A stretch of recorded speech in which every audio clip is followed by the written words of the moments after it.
Good evening. Welcome to another fine edition of The Ghost and the Goat. The Ghost and the Goat is brought to you by Get Haunted found on Facebook, and the Get Not Haunted, blah, blah, blah. The Get Haunted network page. I'm sorry, I'm probably screwing this all up. You're probably watching me on Get Haunted right now, or maybe sometime in the near future. You can check out all of our episodes live every Tuesday night here, The Ghost and the Goat, on Get Haunted. You can see us also live on our YouTube channel of Van Down by the Riv Podcasts, also found at Van Down by the Riv Podcast.com. As I said earlier, I am your host, Buddy Thayer. I'm the ghost aspect. I'm the paranormal investigator on the show. My group, Ocean State Paranormal, we're based here right out of Rhode Island. As you can see, scenic Rhode Island in the background, the lovely mountains, the beautiful lakes, the loons. You can't hear them right now, but sometimes you can hear them in the distance, and they're making their calls, and they're landing in landing in the lake. It's absolutely beautiful, awe-inspiring. Something that inspires me that I want to bring to y'all attention. First, usually I'm joined by Bams. Bams, if you're listening right now, my heart goes out to you, dude. I've hurt my back a million times. I've hurt my back a million times at work. The Goat, in his day job, he does welding and pipe fitting, and he injured himself on the job, and he's spending the evening in the ER. Wasn't sure if he was going to make it for tonight's show, so tonight might be cut short a little bit on the sports side. We'll probably just stick with paranormal. I don't think Bams is going to make it on. Speaking of sports, repping number 9, Boston Celtics, world champions, D-Dubs, Derek White, great job, dude. That's all I really got to say about sports this week, because Bams is really not going to be on the show most likely. So, one thing I want to draw your attention to, something that's inspiring, something that inspires me a lot in the paranormal. We hear about paranormal unity or para-unity. It nauseates most of us just hearing the word para-unity, because it's fake. It's not often real. It's said by people who have no essence of unity and want to just stir the big drama pot, and just keep saying para-unity as they steer the shit around. But para-unity for me is trying to help out people I know, trying to work with people I know. And one of the people that I know that I would like to help out, I just want to send a quick shout out to this guy. Few pictures, few things you can see on Facebook. You'll see it on the bottom of the screen all night. Just want to bring to your attention. His name is Daniel Cleese. He owns the Hinsdale House out in New York. It's on my bucket list of places that I really want to investigate as soon as I make my way out to New York. But his daughter, Kaylee, she's 13 years old. They're having a lot of GoFundMe events online.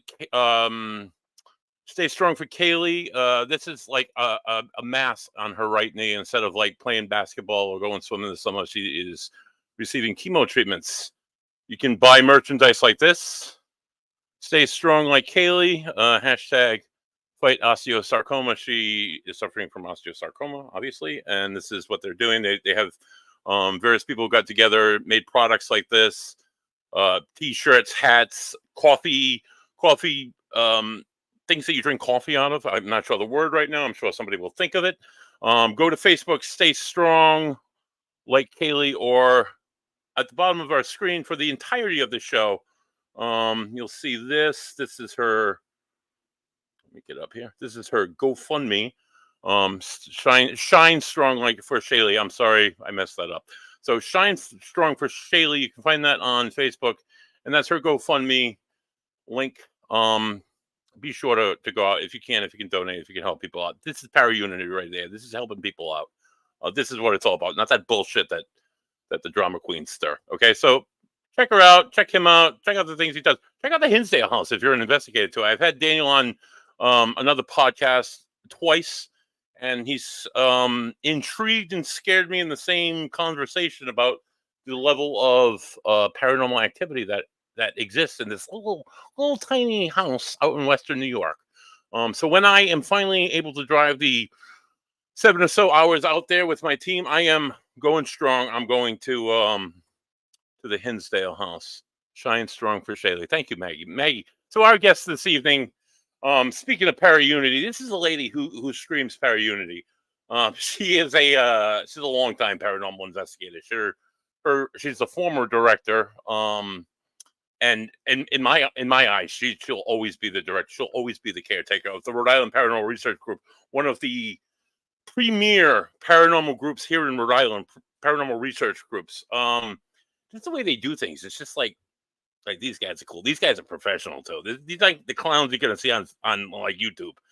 These are like not that all clowns are not all like people that put on YouTube are clowns. I'm on YouTube. I don't think I'm much of a clown. Sometimes a little bit, but this is the real deal. I've had the immense opportunity to investigate with this woman and her team on 2 occasions in the same area, at least maybe not together, but in the same area, as well as various other locations. Welcome to the show. She's an amazing lady. And I can't really say much more about it. Maggie Florio, welcome to the show. Thank you. Thank you for the fine introduction. And I do remember investigating with you at the Payne House Museum in Coventry. Yes, ma'am. On it was like International Ghost Hunting Day. Yeah. Ken DaCosta was doing like an experiment, if you will, and we all kind of got together, and that was kind of cool. It was like an all-star team of paranormal groups from around Rhode Island. So that was kind of cool to investigate with other people and see like one standard. It was like one standard question used in an experiment. So it was like more the scientific side of the paranormal, which is always cool to see and experience, because for me, that's what I'd rather see. I don't want to see.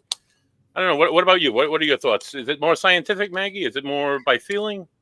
I think for me, it's more scientific, because I always question what I feel, which is not necessarily a good thing. But for me, it's more scientific.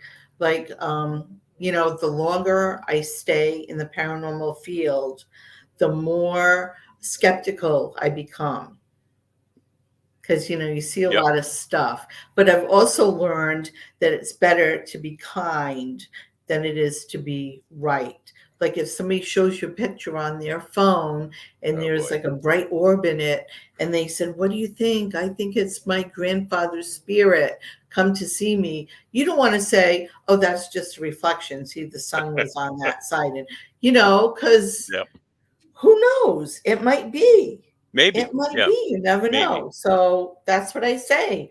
That's beautiful, but you never know. I can't say what that is. But if you think it's your grandfather, then it's your grandfather. If that gives you some ease, some peace, right? Sure. But even though you can see them holding the cell phone up in the reflection of the car hood and the light flashing on the camera, and that's what's causing the orb. Yeah. But I don't want to poke a hole in your heart. I don't want to, I don't want to hurt anybody's feelings when it comes to that. But if it's a fellow paranormal investigator and I know that they're looking for like honest input as to what it is, then I'll tell them what it is, what I think it is. Like I might be wrong, but I'll tell them what it is. And it's got me into, some arguments.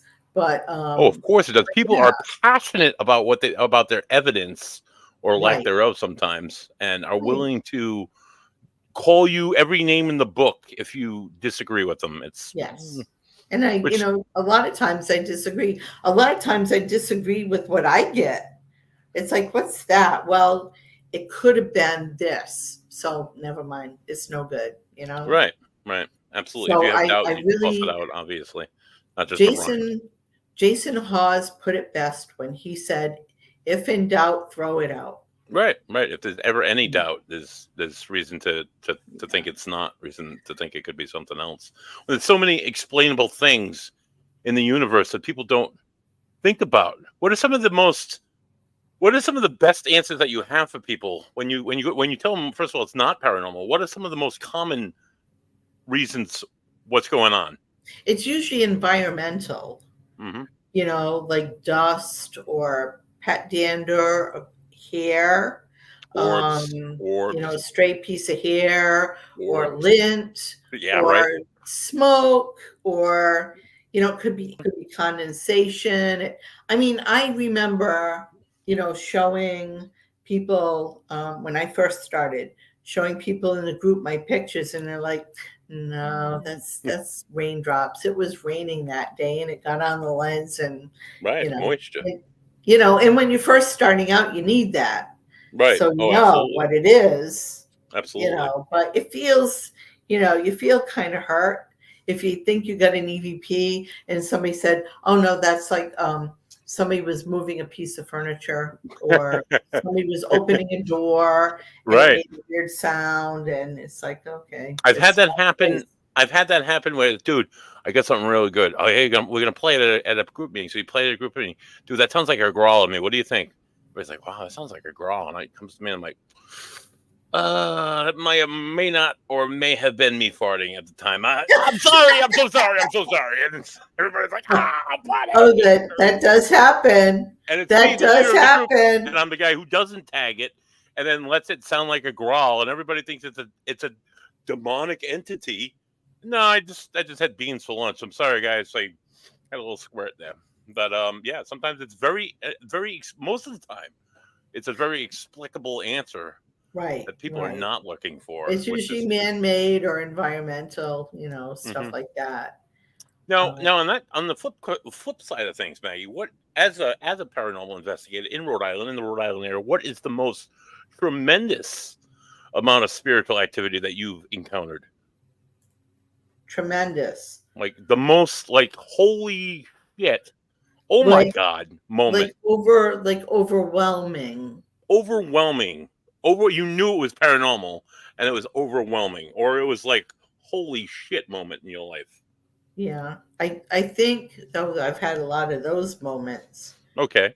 But as far as like being overwhelmed with the amount of activity, I would have to say it would be when we first started investigating Fort Adams. Oh my God, yeah. It was very active building. Oh my God. Yeah. There were times, non-active building for that matter. But yeah, go ahead. Explain, please. There were times when I just had to say, hey, this, I've got to go outside. Yeah. Or we have to step out of here for a minute.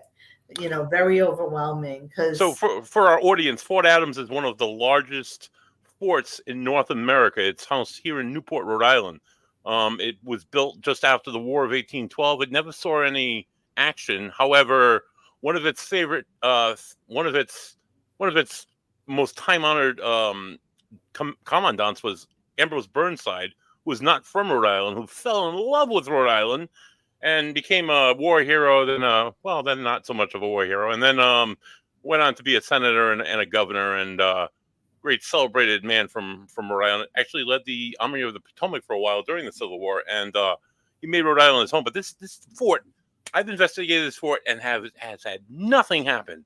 I've spent hours walking across the whole thing, and then I've had other times where I've heard voices, where a group of us have heard a disembodied voice in several areas, where like all the things and all the lights went off. What some of the most incredible experiences you've had at Fort Adams, Maggie? Wow. Where do I start? Right.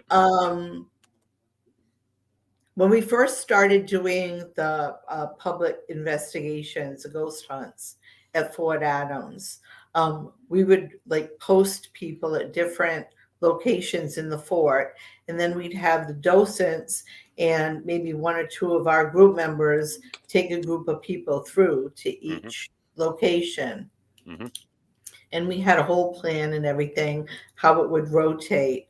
And for a while, I was in the area that they call the barracks. Now, it wasn't a barracks back then. It was the officers' quarters. Right. The whole, pretty much the whole, I think it's the northern face of the fort, was all like for officers and their families. Yep. Like the entranceway where you come in and stuff, right? Right. Yep. Where you first come in. It's really nice over there. But now they have like one section that's like a mess hall. They call the mess hall, that has picnic tables and stuff. That's usually where we set up. And then next to that is the barracks. And there's like there's 3 rooms where they have bunk beds. Mm-hmm. So people stay there overnight, Mm-hmm. like reenactors, scouts, Girl Scouts, Boy Scouts, different groups and stuff. They'll stay there overnight. So that was my area. I was there. And I remember I got the idea to play Irish music because the stonemasons that built the fort were Irish. And I kept getting like interaction on my K2 meter from an Irish stonemason. Nice. And he would like interact with our gear and stuff when we were in there. So I decided I was going to do that. So I brought my boom box and I brought some CDs and I set them up in the room next to the mess hall in the barracks. There was a place, a window ledge. I put it there, plugged it in. There's a plug. Perfect, right? I went back into the mess hall to get some CDs. Yep. Because this is going back a ways. And I went to go into the barracks and somebody was sitting at one of the picnic tables and they stopped me and started talking to me. So I talked to them for a little while. I turned to go into the barracks and there was this guy standing there, like flesh and blood. Yep. And he had to be at least 6'2". Oh boy. And he had white hair. Mm-hmm. And he had on like a work shirt. It was open, and he had the sleeves rolled up, and he had on like brown work pants. Oh wow! And he had blue eyes, and he was and when I saw him, I went like that because like I didn't hear anybody come into that doorway. I didn't expect to see anybody, but here he was, right? And I'm like, and he kind of smiled, and then he disappeared, and I'm like, wow. What the, what? Just enough to see you. Just enough for you to see him. That's incredible. That was intense. And so I played Irish music all night, and we had like one of the most active nights at the fort. We did a lot of evidence that night. Wow, that's incredible. Yeah, it was incredible, and like I totally didn't expect it. Mm-hmm. I thought at first I thought maybe he was somebody working at the fort, maybe one of the docents. Yep. Wow. So he was clear. He looked like a person, flesh and blood. They looked like a person.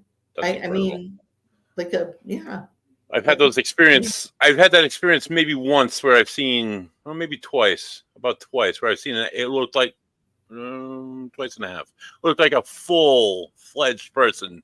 None of those times I was investigating. Actually, when I was going to meet somebody to walk through an area with the medium, and I just pulled in the parking lot. It's a restaurant, and in Rhode Island, and I looked in the window and I saw a tall woman with blonde hair, like holding her back, and I could describe her perfectly from the waist up. And only the owner was in there. The owner's only like 4'8" and like 100 pounds. This woman looked like she was 5'7", 8. It's just like. Was she well endowed then? She was well endowed. She wore a white T-shirt. She had blonde hair down to her shoulder length. It came back, and I could like describe her hair perfectly. And she was standing like this in the window with a white T-shirt, just like looking out the window. And I pulled her on the side, and I looked in the under window, and I didn't see her. Then I went like this, and there was nobody in the dining room. It was all dark, and I went to the back door, and the back door was thrown open. It was the owner doing some prep work and stuff. I'm like, oh, you got somebody new working with you? She said, no, it's just me. I'm like, oh, okay, this is a good day to come then. So, sure enough, the medium the medium didn't pick up on the woman at all. But really? Her experience was absolutely amazing. Absolutely amazing. When you bring somebody in there would be no way. I give these people like an hour notice of the address. There's no way that you're going to know this kind of stuff. There's no way that I know half of this stuff. It's just mind blowing. How do you feel about mediums? And she picked up on it. She picked up on, not the woman. She picked up on a member of the owner's family who died, who was from Warwick, and is famous enough where you can look him up on Google and see his story. And it's like frighteningly accurate. Like, ugh, Okay. ugh. So, what's your thoughts on mediums, Maggie? Well, I've worked with a lot of them over the Mm-hmm. years, Mm-hmm. and I do have some abilities, Yourself? but Yep. of course, the poor spirits have to work overtime to get me to pay attention. Like they got to hit me over the head with it, you know. Um, and so I'm not terribly sensitive, but I do pick up stuff. What do you pick up So when you say that you're gifted? What are your gifts? I'm kind of visual. I'm a Okay. seer. Okay. I'm a seer. If I see stuff, Mm-hmm. um, and sometimes I can hear Mm-hmm. like disembodied sounds and Mm-hmm. disembodied voices. Not so much now that I'm getting older and my physical sense is starting to go. Tell me about Um, it. you know, but yeah, I'm more of a seer. My husband Dave is more of a feeler. Oh Although no. Okay. sometimes Mm-hmm. I can feel them. But I've worked for a lot of different worked with a lot of different mediums over the years, and everybody works differently. That's the Mm-hmm. one thing that I found. Everyone is different, and we've always had mediums as members of our group. That is something that our group has done, always done, and is different than a lot of other groups. We don't bring in mediums, we have mediums as members of the Mm-hmm. group. Mm-hmm. So which I thought was cool. So when I first started, um, I think Andy saw that I had some abilities. So he would, kind of let me go with the mediums. And Yep. I would get mad because I wanted to learn all the gadgets and gizmos. Of course, the fun stuff. But I've worked with a lot of them. Some of them have been good, some of them have been bad, some of them have been great and like totally blew my mind. Mm-hmm. We had one that I worked with very closely for, oh gosh, at least, gosh, like maybe 10 years. And we worked very closely together. And I brought her on a case. She knew nothing about the place at Mm-hmm. all. I didn't tell Mm-hmm. her anything. I said, I have this case. It's close by. It's like 5 minutes from your house. I'll pick you up. I'll bring you there. And you tell me what you're picking up. Yep. And she was so dead on. Yeah.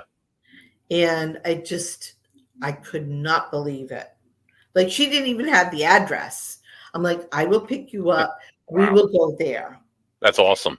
Yeah. And That's I just blind. That as blind as you can be. That's beautiful. I just I could not believe it. It just blew my mind. But I find that a lot of mediums also have difficulties in other ways.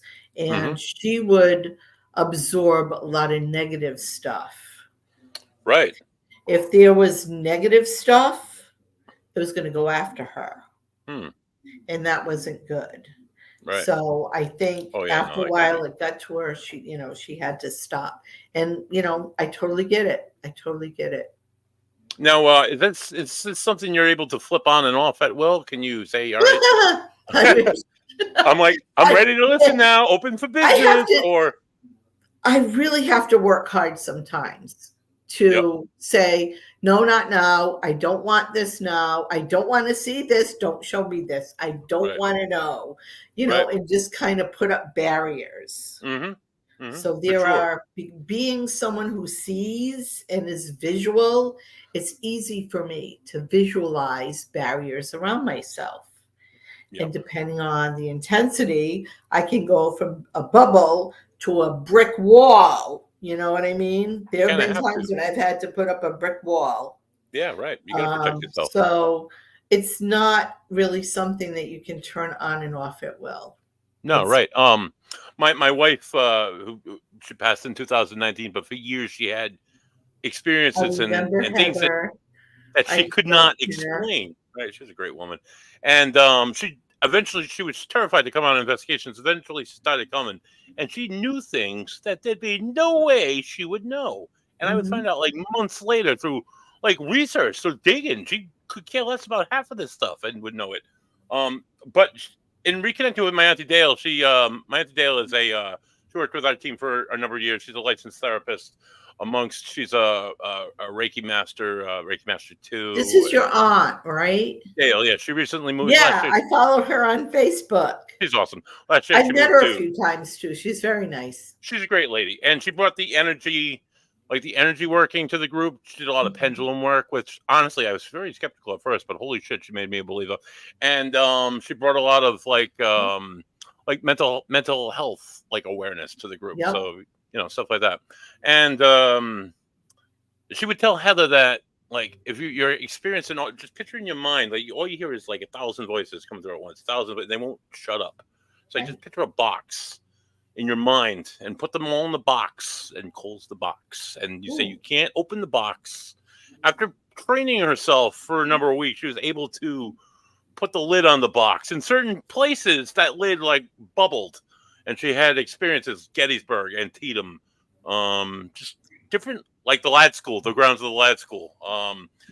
Experienced different emotional reactions, I guess you could say, that weren't, or some physical things, or like I said, wouldn't just know things that there's no way she would know these things.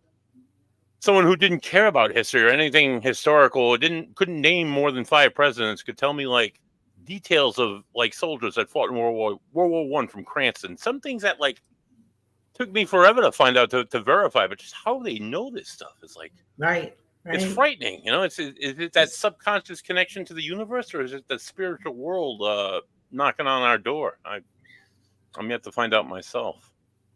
I think we just experience this world a little differently. Everybody experiences the world a little differently, and some people are able to get information that they wouldn't normally know. It just kind of pops in their heads. That's how it is with me. It pops in my head, and then it repeats over and over and over. If that happens, then I know it's from spirit. There's sometimes when there were cases where I've experienced physical pain, and the first time it happened, I thought I was dying, but then I realized this isn't from me. This isn't my pain. This is from somebody else. This is from spirit. And then I'm no, I'm okay. They're showing me how they passed. Right. And, that's really, when you get it physically, that's when it gets to be, it really can suck your energy away if you're not careful. Right. Oh, for sure. Heather used to, she was trying to sleep. I was walking around Antietam. We were coming back from a trip to the south, and she woke up. She told me she was hearing a man's voice. She kept tasting blood in her mouth, and then she stopped, took a few deep breaths. She listened for a little bit, and she's like, all right, I got to turn you off. I got to go back to sleep, whatever. But there's been times where I've gone into areas of places where I work, or places where I live, or places where I frequent, and I get that sudden ooh, that feeling that runs down my spine, that runs through the pit of my stomach and my chest, that sudden pressure. I'm not going to say I'm gifted. Maybe I am.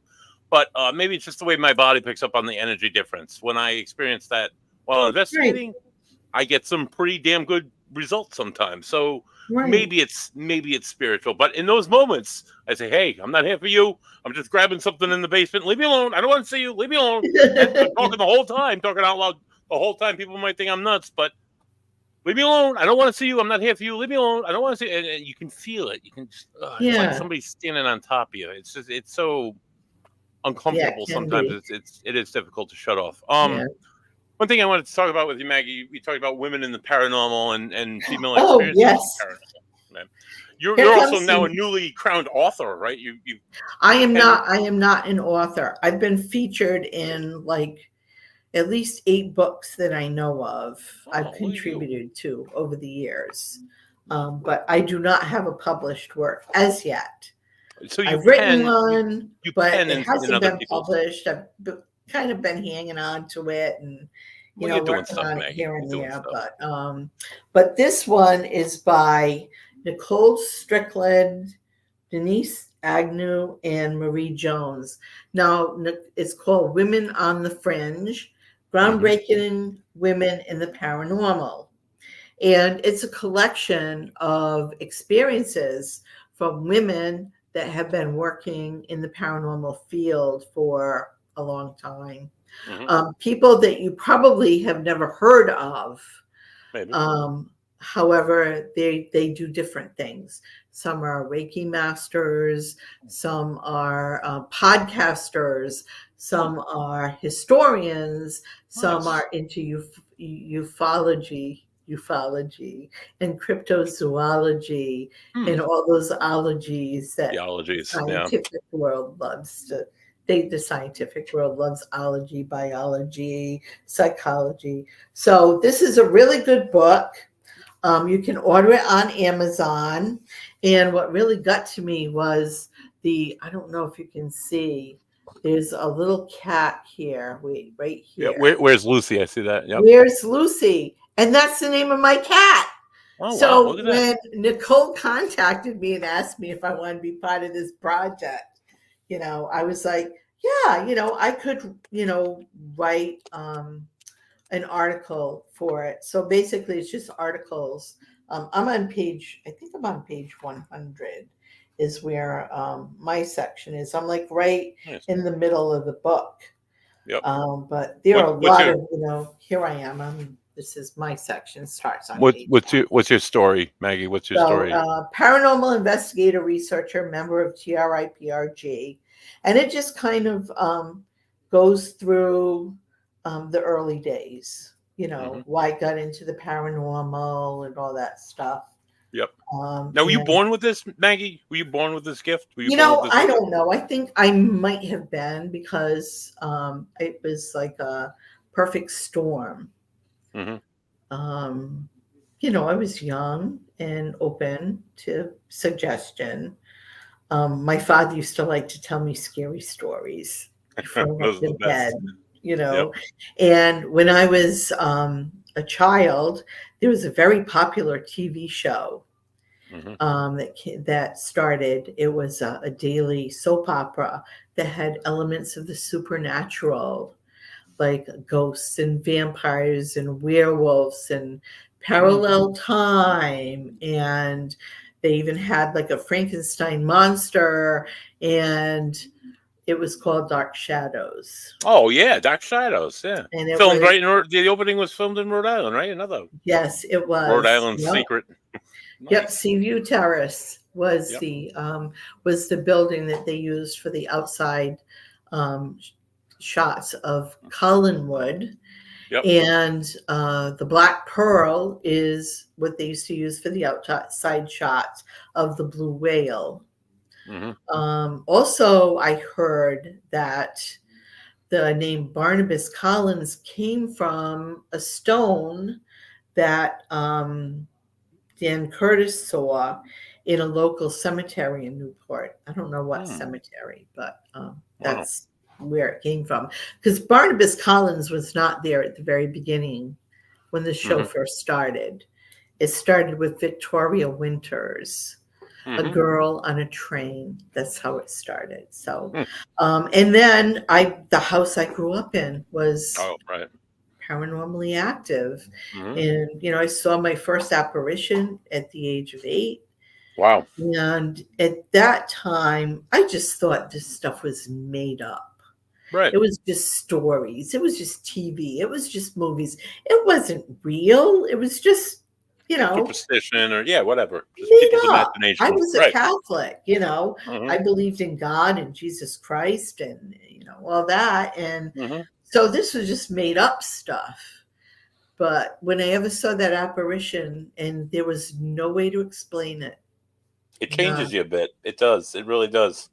I heard I for years I wanted to believe, and I grew up doing stuff like that, reading scary stories and horror movies and eating up everything I could. And then we used to go out as teenagers to like Mercy Brown Grave or the Last School, all these like legend tripping, I guess you could call it these days, expecting to experience something and never did. And I'm like, it's probably just in people's heads. They started working at this group home in Woonsocket, and Okay. everybody said it was haunted. Everybody tried to tell me their experience. I'm like, I don't want to hear any of this shit. I'm here by myself at night with 6 kids, all between the ages of 5 and 12. I'm awake. I'm doing chores around the house. I don't want to hear your ghost stories. You're going to terrify me. I'm like, don't even put that in my head. I'm like, it's not even real. It's not even real, but it's I'd be putting out EMF meters one after and another, and like whatever. So, then I started having experiences. Then I saw an apparition walk out of a bedroom, and I almost shit my pants, and I did freeze. And I was convinced at that point that there was something more to this, and then I began my own journey into the paranormal, I guess you could say. But yeah, honestly, you always I don't know.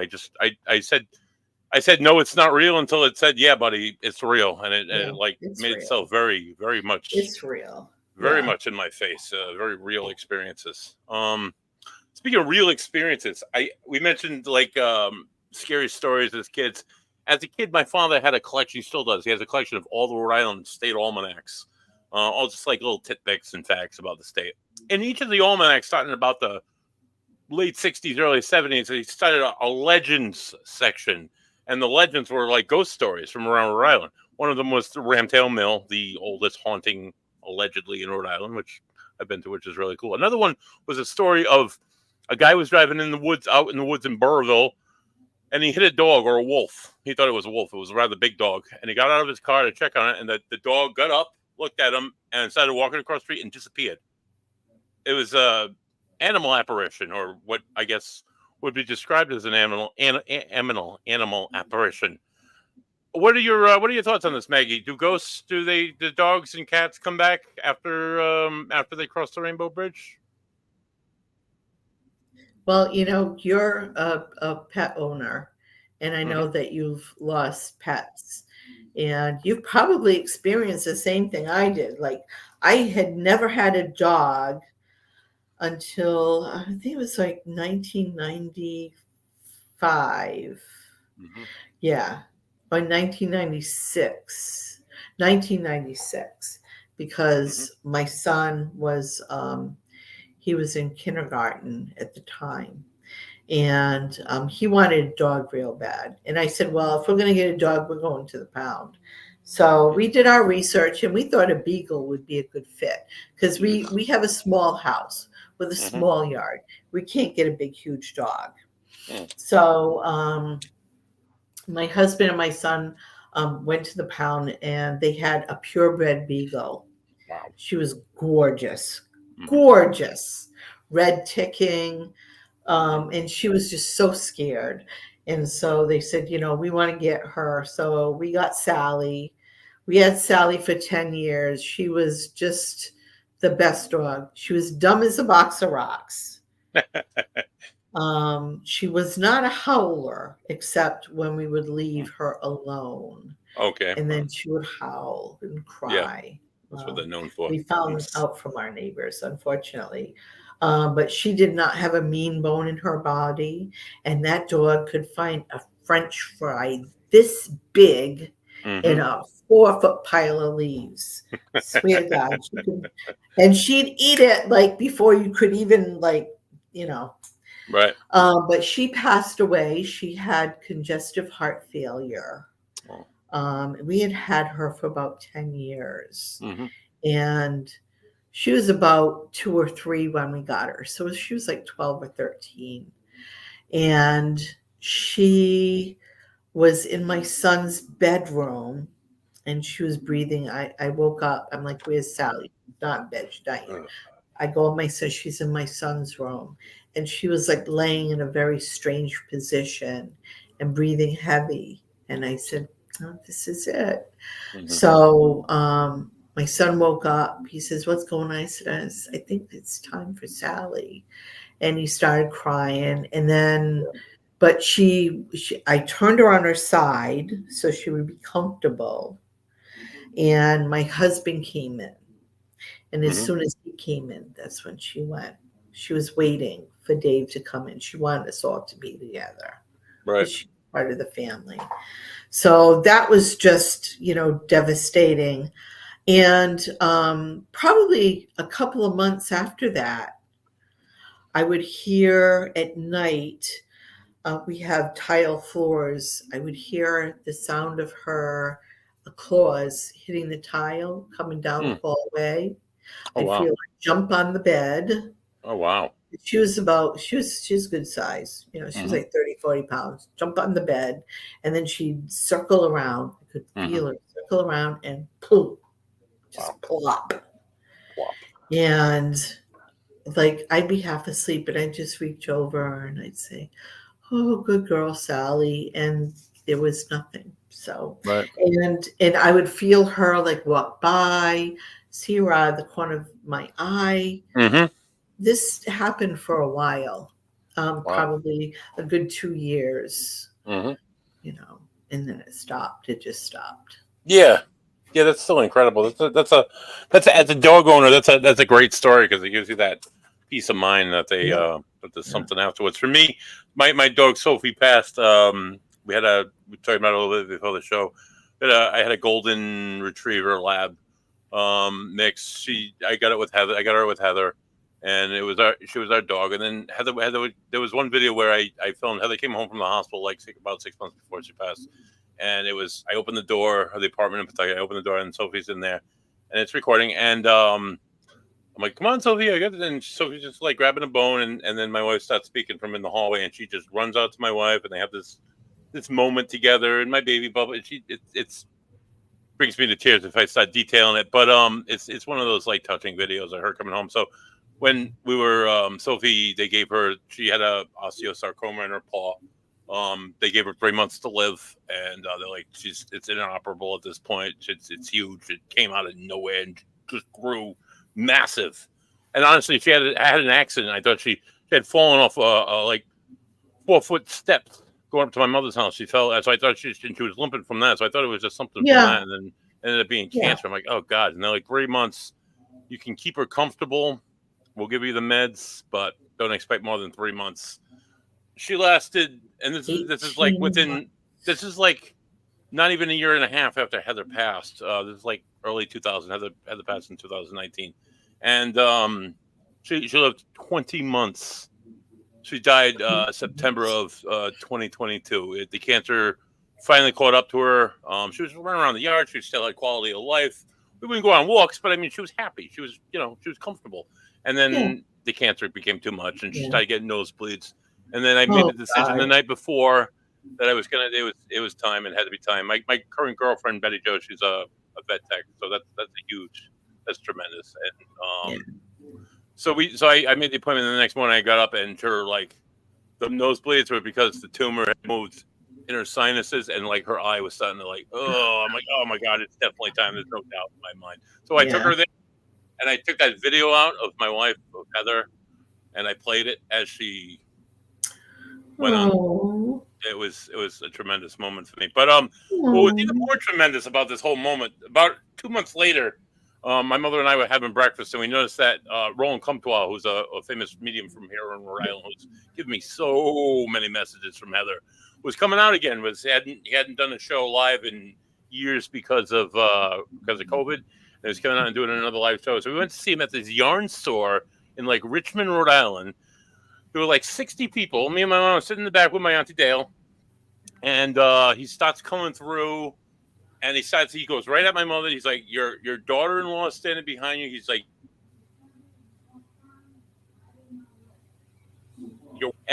he's like, I actually got I think I got a purple paper. It says Heather. And then it says all this stuff about her. I don't remember the content of the purple paper message. What I remember most is at the top, highlighted, underlined 4 times, I have the dog.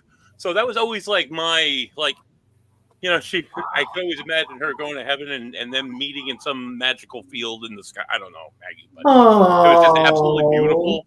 And again, as a grieving, nice. I've said it for years, as a grieving husband, as a grieving fur father, there's nothing better than to get these messages, to get these very intimately detailed messages from the other side. It's absolutely. Roland's the real deal. He is definitely the real deal. Unbelievable. I actually just contributed to a book myself, Signs of Spirit, What's her name? Is it Joni Mann? No, she does podcasts with my former co-host Mike. Oh.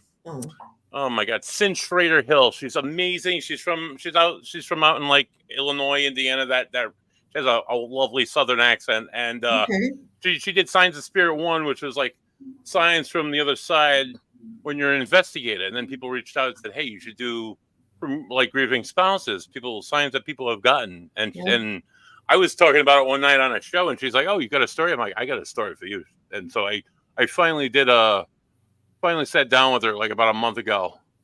Just went through the whole I got 5 messages. I got like just all these like incredible experiences. So that's going to come out hopefully within the next year. So I don't want anything from it. Just people to know that Right. there's hope. I didn't get anything from this project. People have experiences You know? that it's just amazing. Just experience life and death. Oh, I got a free book. There you go. There's something out of it. So yeah, I got something out of That's it. amazing. Oh God! Before I went off on my rant, oh yeah, what else I wanted to mention? So your group, the Rhode Island Paranormal Research Group, is currently now the new caretaking paranormal group for the historical Payne House. We're not caretaking. There you go. That's much better. I'm gonna put that up there. There we go. Yours is much better. So what are the open dates right now? We have so right now it looks like our July 20th is almost sold out. Okay. So we've got August 17th, September 28th, and the 2 dates in October. Nice. So yeah, it's $35 per person. Yep. We usually start depending on when everybody gets there, either like 6:30, 7 o'clock. Yep. And we go to like 10:30, 11 o'clock, depending on how late people want to stay. Right. And what we do is we give the visitors some of the history of the house and the history of the haunts. Mm-hmm. Now, if they've never been on a paranormal investigation, if they don't have any equipment, they don't know what to do, like we'll let them use some of our equipment. We'll show them how it's used. We let them try it. Everybody has a cell phone, so we show them like different apps and stuff they can get for their cell phones. Mm-hmm. The group we had last month, we had a very small turnout. We only had 3 people. I don't know what that was about, but it was very fortunate for them. It was a group of 3 investigators from the East Bay. Nice. I think 2 of them were from Bristol. 1 was from Warren. Nice. Young people, very nice. They had all their own equipment. So it was myself and Cindy Theriault from the group.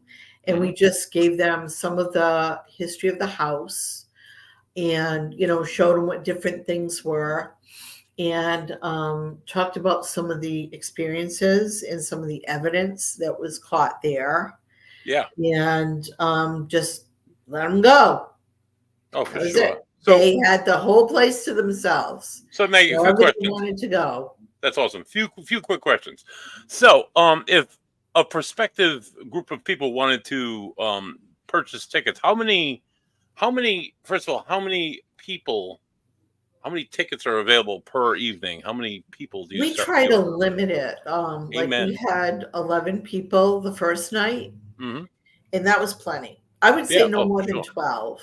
Between 9 and 12 is good because we like to split up into smaller groups. And the property is not that big.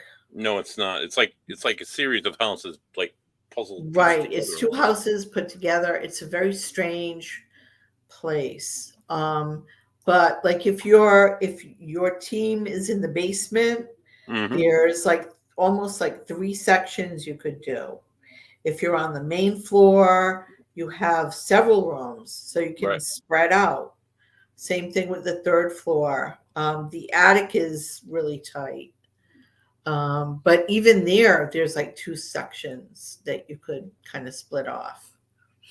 Yeah. So that's good because as an investigator, as someone who's ran public investigations and partook in public investigations.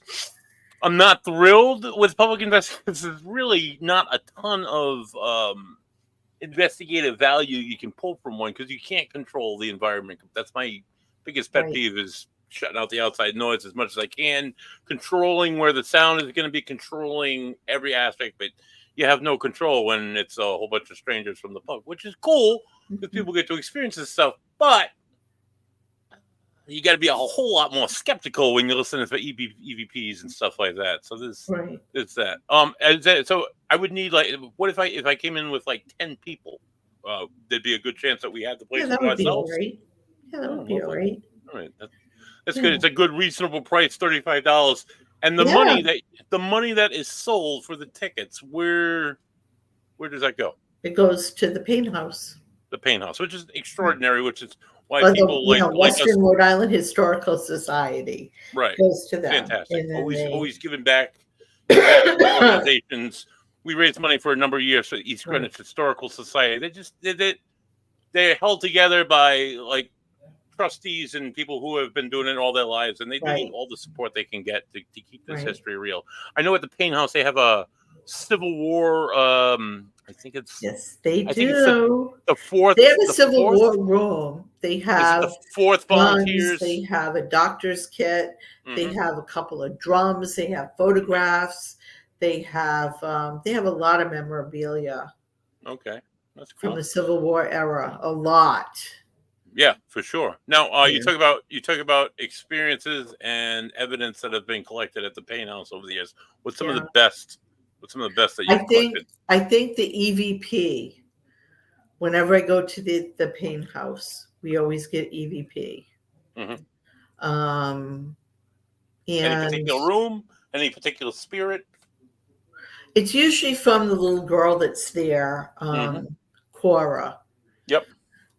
She's very interactive. She'll interact with people. She's in the mood. But yeah, I've gotten a lot of EVP from her. I've gotten EVP from a man. Not all of it was G-rated. Oh, I'm sure. You know what I mean? I'm sure. So yeah, that's one of the things. We don't get much in our photographs, like still photographs. Video, yes, there's been stuff captured on. Video. Yeah, that's right. That's probably one of the best videos I've seen in memory. It wasn't captured by you guys. It was captured by Ken DeCosta in that very building. Yeah, the rocket chair. Oh my God, the rocket! I wish I had a clip of it, because it's just, if you haven't seen it, it's they're doing an event in the on the main floor, on the first floor. They have cameras set up all over the place. I think it was like an interview or something. It wasn't even anything really paranormal. And the camera was covering like a hallway. In the distance, you can see like the crack of a door open and a rocking chair. And suddenly the rocking chair just starts rocking. It's rocking for a little bit, and then it stopped. And there's nobody up there. It's amazing. So all great things and more. I've heard my own name in that place. The first night my team went and investigated in there back in 2015, I was mandated. I was stuck at work for a double. I couldn't get there, and they all, on command, watched the ball roll across back and forth on command. But it's next level. It's the kind of shit you don't want to miss. Even when you get paid to be somewhere else. But amazing history. Anything weird? Anything the history? Do you find anyone like severe trauma or suicides or anything happen there? No, nothing that we found. We never found any like violent deaths or anything there. Right. And that's sometimes that's a big misconception in the paranormal. People think that necessarily that something has to be awful happen, die, suicide, whatever, buried in the basement, bodies, just awful, the worst things. The devil himself lived in the den. Anything awful you can cook up, but sometimes it's just people living in a house and just living their lives. Exactly. Right. That's what it is. And some of it, I think, is residual. Some of it is intelligent. So you have both. You have two different kinds of hauntings going on. Speaking of videos that were captured by Rise Up, there was one that, Ken was sitting in the tavern room, and there was a video camera pointing down the hallway towards the schoolroom. Mm-hmm. And he was, just sitting there hanging out. And he saw a little girl in period dress walk from right to left across the hallway towards the schoolroom.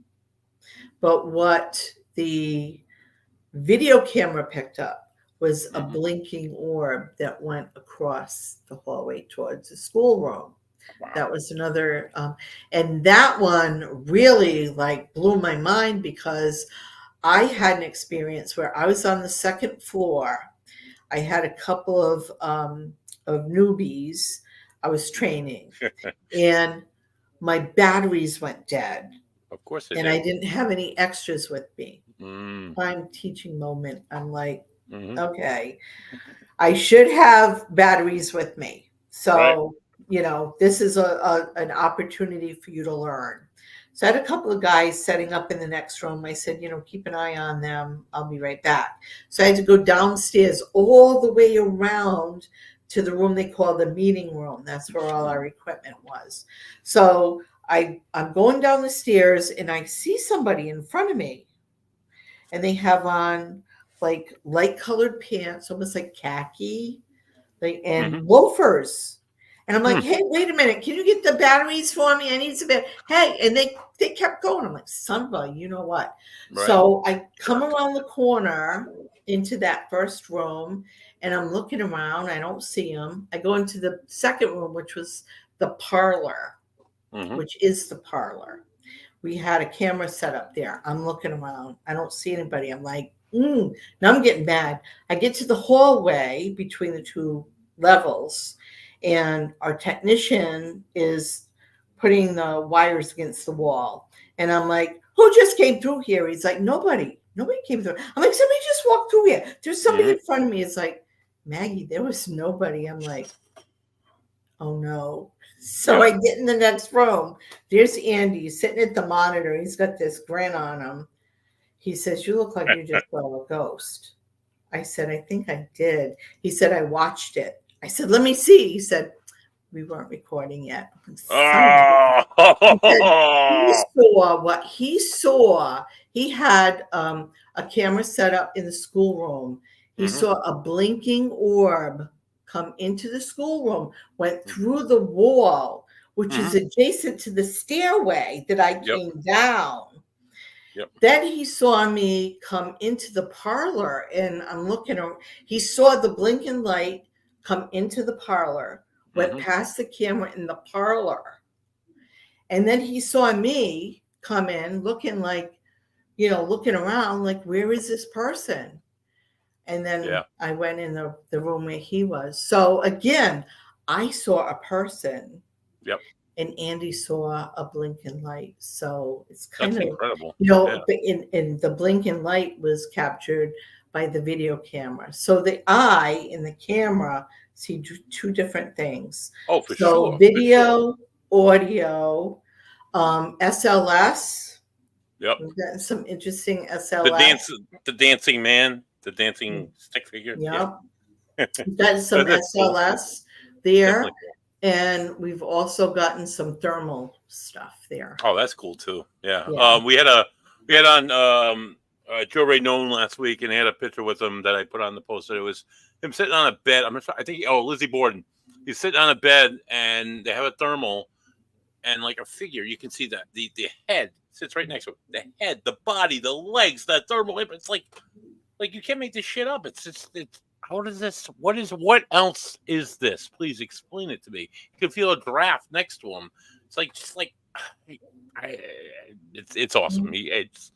It's unbelievable. So with that said, Maggie, two final questions before we wrap up. The first one: best place you've ever investigated, best place you would recommend for people to go to if they want to experience something paranormal, and the number one place on your bucket list. Okay, so if I was going to recommend that somebody go there, It would be Fort Adams, I think. Yeah. Yeah. Yeah. I mean, it's open to the public. Mm-hmm. There's a lot that goes on. There's a lot of history. There's a lot of spirits there. Mm-hmm. I've never had anything harmful happen to me there. Like I've never been slapped, hit, pushed, nothing. Well, I've never had anything like that happen. Andy got his face slapped pretty good in the Powder magazine. Wow. Yeah. But I've never experienced anything harmful there. You know, kids go there, you know. Oh, thanks, Linda. So yeah. Yeah, that would be a good place to take somebody for the first time. Plus it's so huge. It's like awe-inspiring. You take them up to the ramparts and they can watch the sunset. It's just gorgeous there. Gorgeous. Right. And as much as I love haunted forts, my bucket list item is Alcatraz. Oh, wow. I want to go there so bad. Mm-hmm. And it's because my sister, who is a total disbeliever, she's not even a skeptic. Mm-hmm. She doesn't believe in any of this stuff. She never experienced anything in the house we lived in. Yep. She was totally oblivious. Yep. So she doesn't really believe in any of it.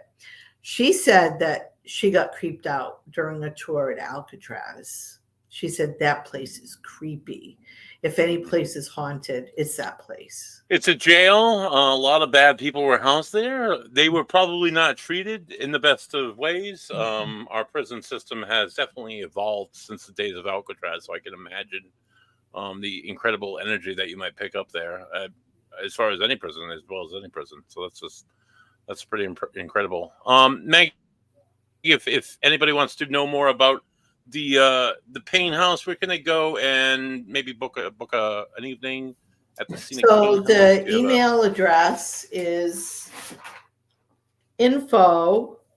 Yeah, you can't really see it. My thing blocks it. I gotta take that. I gotta take that thing down. I don't know. It's kind of hard to see it. It's westernrihistory.org. Oh, there we go. That's better. That's better. And $35 the people person. I would definitely recommend westernrihistory.org, and they'll make the arrangements and take your payment, or I don't know. They handle that part of it. Right. It all goes to a good cause. Take it from a paranormal investigator. Take it from Maggie. Take it from me. It's a great place to go. Bring the kids. Everybody will be scared. I guarantee you. I wouldn't recommend it for anybody. Not the younger kids. Bring the older kids. The older kids. Younger than like 14. We had a girl the first night we were there, and she was younger than 14. And after investigating the basement, she was ready to leave. She's like, I'm done. Yeah. So maybe don't bring the kids, but go and experience. Everybody in our party left, which is too bad. But but yeah, I think I don't know if she got scared. I don't know if something happened. Maybe she was just tired. Who knows? But I think 14 and up is really good. Yes, RI is for Rhode Island, the best state in the union. The Payne House is a wonderful place. It's predates the American Revolution here in Rhode Island. RI, if you will. It was a sawmill. It was a meeting place. It was just a fun place to gather back in the day. It was a lot of things. It was a tavern. Yep. It was a Masonic lodge. It was a meeting place for the people in town. It was the original part of it was built when there were still Native Americans in the area. Oh wow! They're pre-revolutionary. It's colonial. So 1704. I think is that the date that was built? My memory served me right. 1704. 1640, I think. Oh boy! Oh, even for 1640. You're close. The Payne House, 1640, for real. And then the other part got added in the 1800s. So it's like you get two houses for the price of one. Oh, for sure. And it's all different. Plus, if we have time, we can go to the stables, which is really cool. I didn't even know there was the stables there on the property. There's a stable in the back. It was a stable / workshop. Mm-hmm. And yeah, back in the day when it was a tavern, the people that came to the tavern would stable their horses there. And it has a loft. It Mm-hmm. has all kinds of cool artifacts in it. And Rise Up captured an EVP in there of a spirit that's still at work. That's amazing. Ken does some good stuff. Yeah, he did. That's great. Your group, the Rhode Island Paranormal Research Group. Can you guys be found on the socials, if you will? You can find you on Facebook. Yeah, we have a page on Facebook. Yeah, and we do have a website. It's Rhode Island. It's RI Paranormal.com. RI Paranormal. Oh, RI. Yeah, nice. Good for you guys. That's a good name. Again, it's RI. Yeah, all right, Rhode Island, the best state in the world. Okay. Anything else you'd like to plug, Maggie, before we say goodnight this evening? No. Oh, yes, there's one more thing. Oh, all right, go ahead, please. The Lizzie Borden Coffee House. Oh, yeah, what's the deal with that? Please tell us. Yeah, that is an awesome place. Really? The owner has expanded. He bought the building next door. Mm-hmm. He's a very, very nice guy named Joe. He let us in there to do an investigation. Mm-hmm. And I got some EVP from the place. I got and something on my SLS camera. Wow. And so did another investigator. We both did.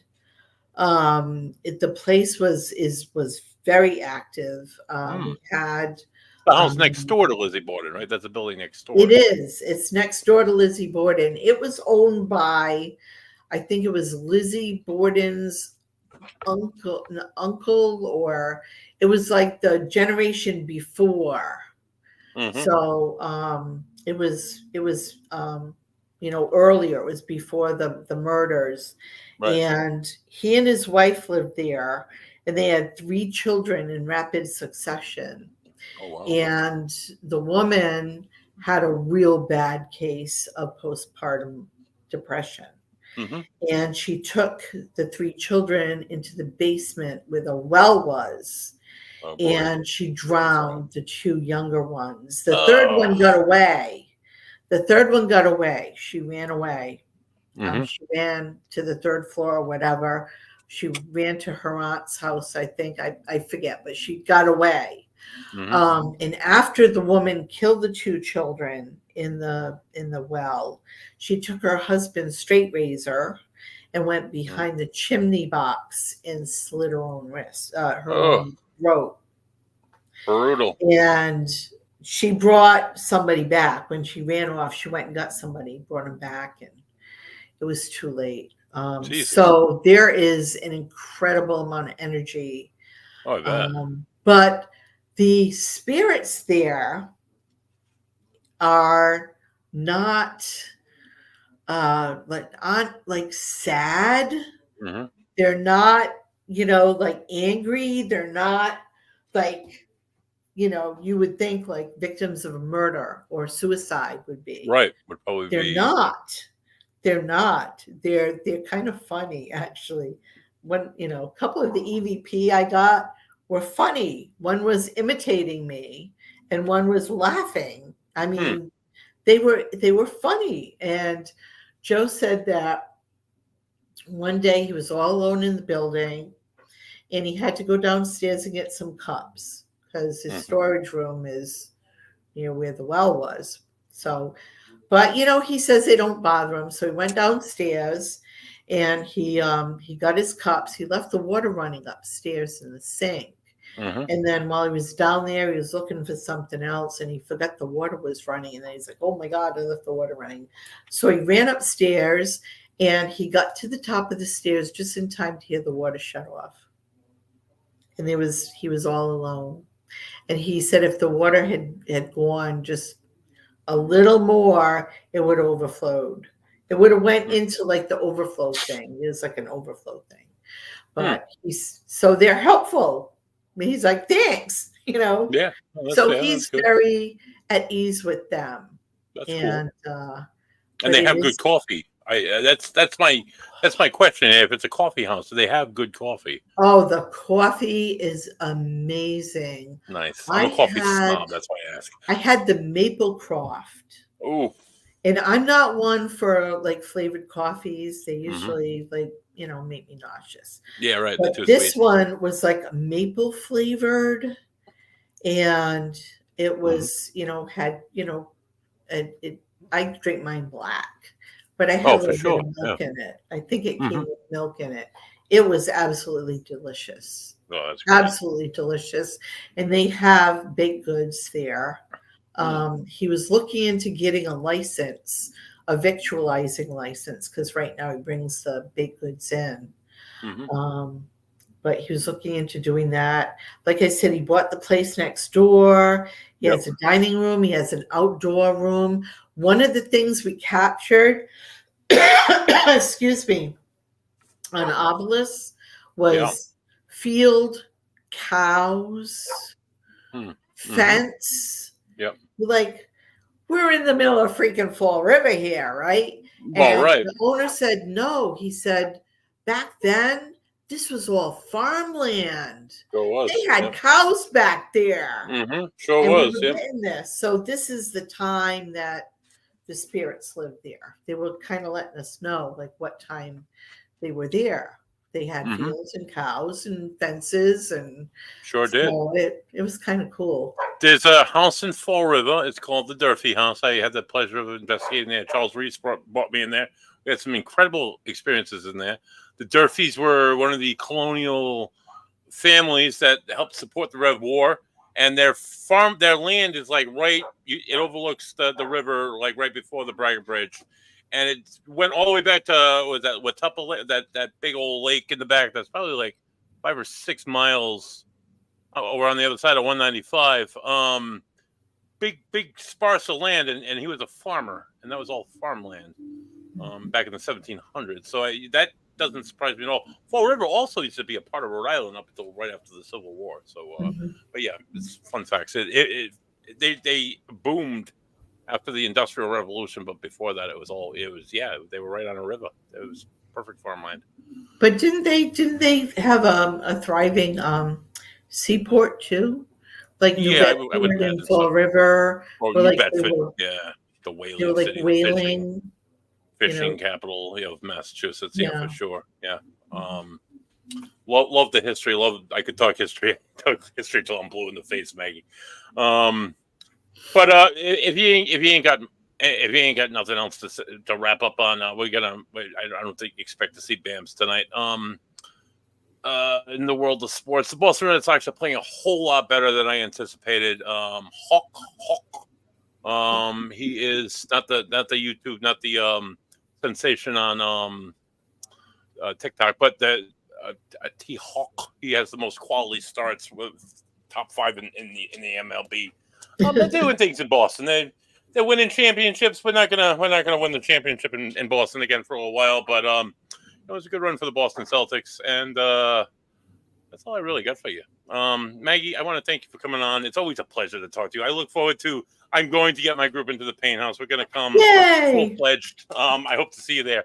It's always a pleasure to see you. That would be great. Check out the Pain House. You guys heard all the information. You can see the stuff on. We'll put something up on the website on vandownbytherivpodcast.com and on our Van Down by the Riv on social media.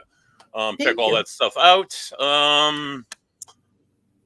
For BAMs, I hope you're feeling better, dude. Nothing sucks more than back injuries, and if you're injuring your back, just get used to it, dude. It's gonna keep happening, and it sucks. And I wish you all the best. Just stretch, just keep stretching, and drink plenty of water. For Maggie Florio, this is Buddy Thayer. This has been the Ghost and the Goat, brought to you by Get Haunted and vanbytherivpodcast.com. Next week, tune in. Oh God, well, this week, tune in to Van by the River on Friday. We have BAMS if he's out of the hospital. Him and Joe will do the mid-card. It's a wrestling show. All the action and drama from the squared circle of wrestling, and maybe even the UFC. Friday also, or maybe even, no, probably Friday, probably not tomorrow. You can crack open episode 3 of Three Dudes Brews, starring this guy, the Greekiest guy I know, Costas Sangaruli, and Ed, just Ed. He puts the bread in Ed, and we visit Vigilant Brewing out in Bristol, Rhode Island, and crack open. And oh my God, they have so many delicious beers. Head out to Vigilant. Other than that, this has been the Ghost and the Ghost. I'm Buddy Thea. Have a good week, everybody. Next week is Joe Vitale. Check him out, and he's always a good guy. And please feel free to donate. Shine on Shaylee. I probably messed all that all up. Shaylee Cleese and her fight against cancer, F cancer, and go the Cleese family. Thanks everybody, and have a good night.